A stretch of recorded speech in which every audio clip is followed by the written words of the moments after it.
বাড়িতেই যদি ধাবা স্টাইলে কষা কষা মাংস রান্না করা যায়, তাহলে আর হোটেল থেকে খাওয়া কিসের বা ধাবা থেকেই খাওয়া কিসের।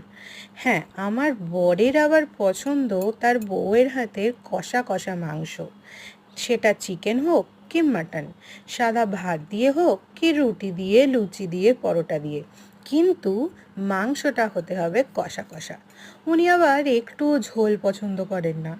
যদি কোনো দিন চিকেনের ঝোল বা মাটনের ঝোল রান্না করে ফেলি, তাহলে ওনার আবার মুখ বিগড়ে যায়। তো যাই হোক, বরের পছন্দ যেহেতু, তাই একটু কষা কষা করেই মাংস রান্না করেছিলাম, চিকেন অবশ্যই। আর এই যে দেখতে পাচ্ছ মেটে, মেটে কিন্তু আমার বরাবরের প্রিয়।